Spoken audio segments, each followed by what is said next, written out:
This is John Martinka, and my special guest today is Christine Martin with the Valtas Group, another episode of the Getting the Deal Done podcast series.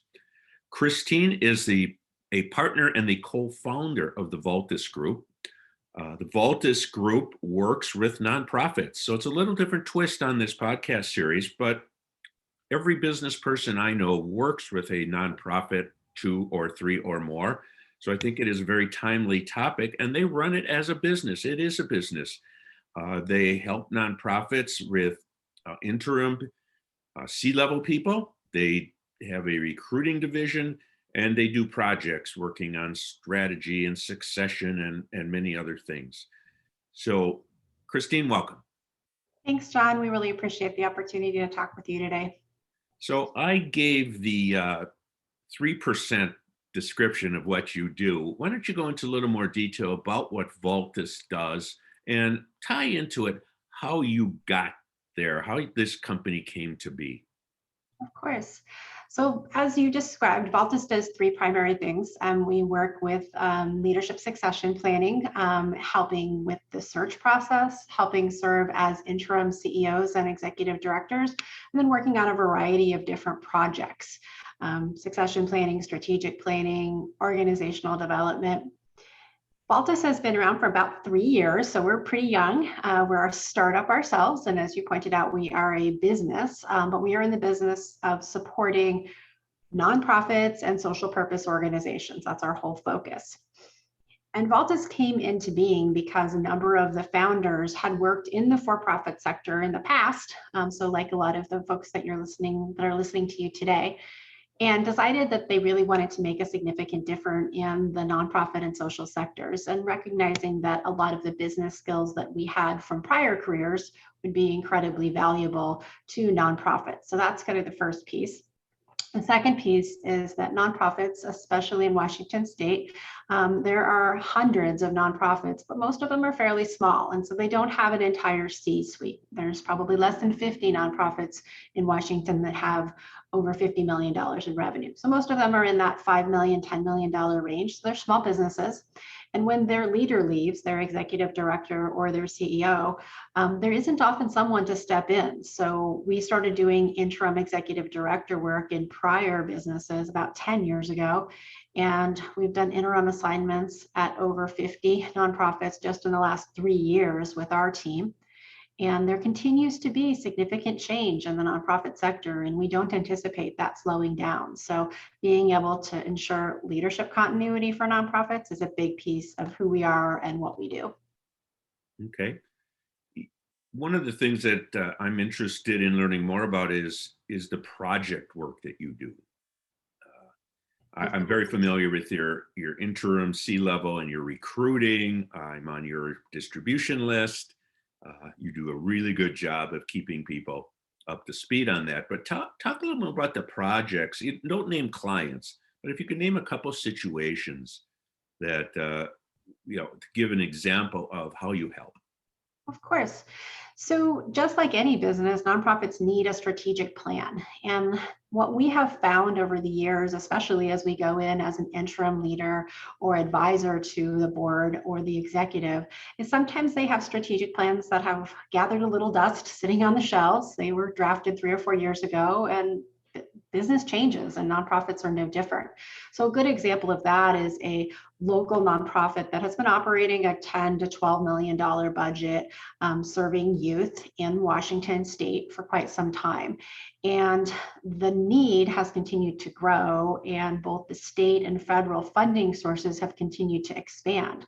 So we've worked with them, for example, over the last year to help determine how best to build a strategic plan to attract the funds that they're looking for, but also importantly, how to scale and build the organization, because a $12 million organization has a very different organizational structure, levels, title, delivery model, and quality of programs and approach than a $20 million organization. So that organization is now operating a $20 million budget, but to be able to figure out how to nearly double their budget, but also to be able to figure out how to grow their staff by almost the same percentage to serve more youth in the state.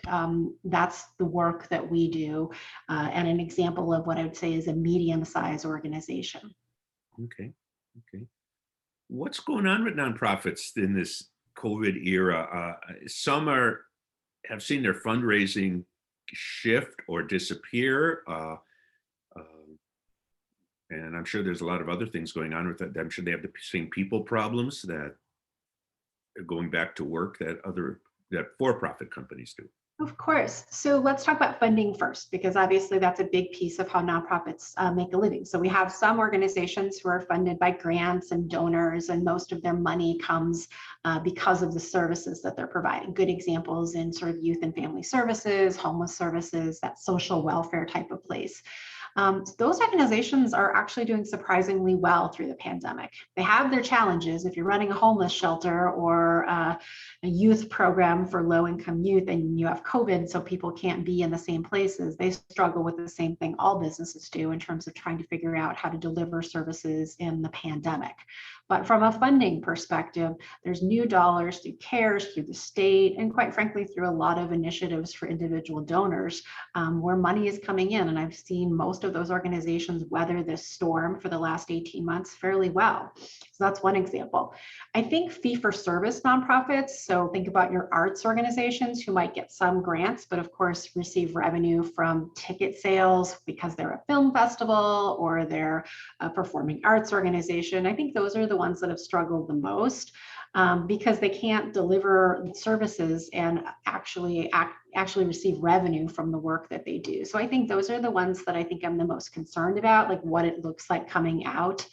They've been able to do virtual film festivals and concerts online and things like that to be able to raise revenue, but it is not the same.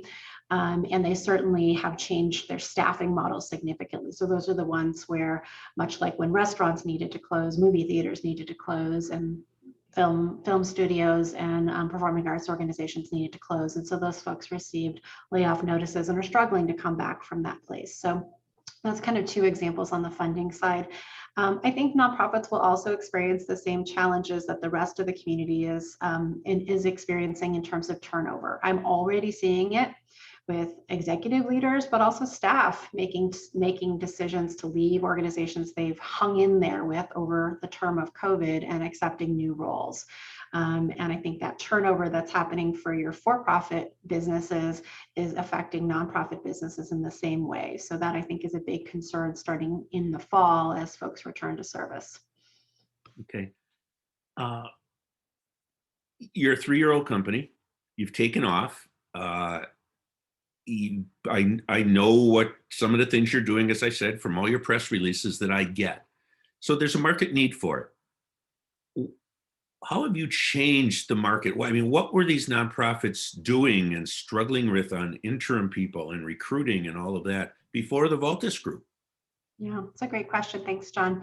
I would say that the work of an interim executive is very new to the nonprofit space. So we still spend time helping folks understand why it is more valuable to have an experienced, seasoned executive come in and support them during a leadership transition versus having a board member who's never run a nonprofit before or a volunteer step in as the executive. So that has been a significant change. And I would say it's almost a professionalization of the sector to recognize that leadership, a CEO or executive director role is a skill set in that of itself. So that's a big change that we've seen and the professionalizing of the work.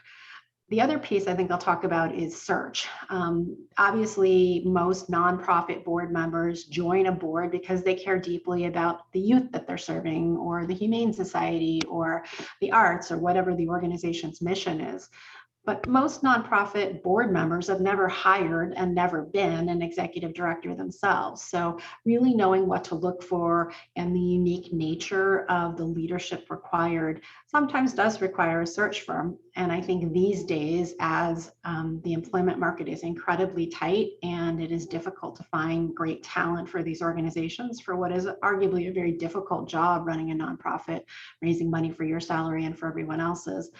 It does really require the support of a search firm. And I would also say that that is an area that board members are increasingly recognizing. Having a professional support them on the search is incredibly important so that they can get down to the most important work of governing the organization and selecting from a really highly qualified candidate pool versus doing all the rolling up your sleeves search work yourself.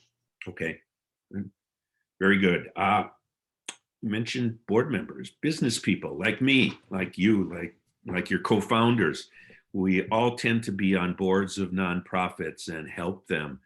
Uh, Give us some tips for these business people so they can really add value to the boards that they serve on and the organization in general. Maybe not even in a board position. Yeah. So obviously, many organizations have both boards, but some of them also have advisory boards where you may not be as deeply involved in the governance, but helping with finance, sitting on a finance committee, something to that effect. So part of it is finding a board that you're passionate about and that you care deeply about their mission because you've been impacted by their work or someone in your family has, or it's, your alumni association, something like that. So find something you're passionate about, figure out the best way to plug in. So obviously, if you're a CFO or a marketing person, you may be helping them with your functional area of expertise. But I would imagine everyone listening today has great leadership experience from their own experience leading organizations. And so sometimes for an executive director, having experienced executives on their board is really valuable because it helps them think about business strategy. Because again, nonprofits are businesses, or helps them determine how to better address the market need. Most nonprofit leaders are looking not for someone to help them with program because typically they are the experts in sexual assault or they are the experts in animal welfare or art or what have you, but they are looking for someone that can help bring that business acumen for them to make important decisions about where to make investments, about how to hire, about how to grow their business, or ensure that they're actually measuring the key outcomes that are important for determining the success of the programs. And of course, all board members are asked to, in most organizations, give or get. So see if they can actually make a contribution to the organization themselves, or if they work for an organization that does sponsorship or in other ways has access to be able to get funding. Those are other critical roles that board members also play. Okay. I have one more question for you. And then if there's any other things you would like to make sure that the listeners get or you get out, uh, let's talk about some of the mistakes that nonprofits have made with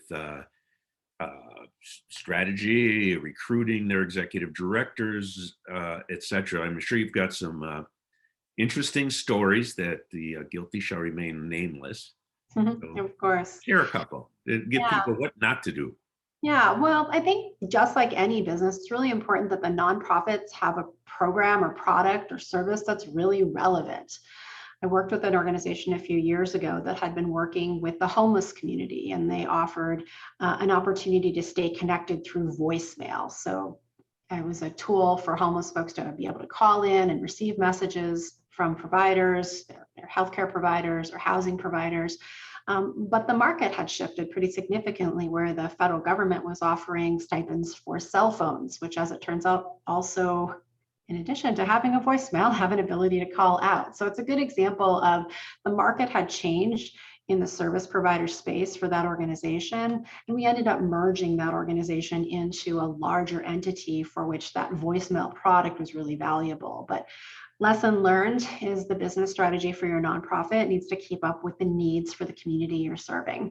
So that's one quick example. Second example around search, sometimes organizations are replacing a very long-term leader. And that is happening a lot with baby boomers retiring. You've got folks that have been in their roles 15, 20, 25. I have two executive directors that were in their roles for 40 years. And so when you're replacing someone that's been with an organization for a very long time, just like in startups in the technology sector, the culture of the organization is very aligned and inextricably linked with that leader that's been there for a long time. So I think it's really critical when you talk about long-term leader transitions to be smart about making sure that we understand what the culture for the organization is, and that we're not also trying to either hire someone exactly like that leader, or in some cases, if that has not worked out, trying to hire someone very different from that leader, and really kind of looking at the circumstances for the business at the time that leader transition is happening, and making sure we're hiring the right person for the right stage of the business. Again, very similar to the for-profit space. Okay. Do you, good examples? Any final thoughts? Well, I appreciate you having us give an opportunity to chat about Valtas and learn a little bit more about the work we're doing in the sector. The nonprofit sector in Washington State is one of the healthiest in the country in terms of number of funders, number of nonprofits, and the commitment that our community has to supporting them. So we feel very lucky to be able to live in this intersectionality of supporting our nonprofits through transition and being able to be a bridge for the for-profit community to find their way through board service, volunteerism, and funding commitments. So thanks again for all you're doing to be able to help promote and support nonprofits in this community. You're welcome. And for those of you who would like more information, you can go to the website, the valtasgroup.com, VALTAS group.com. You may email Christine at valtasgroup.com, CHRISTINE at valtasgroup.com. And there's also a form to fill out if you just want to request for some information on the website. So Christine, thank you very much for being here. Very interesting about how you've created a niche in and something that wasn't there before, at least in the greater Puget Sound area. So thanks for sharing. Thanks, John.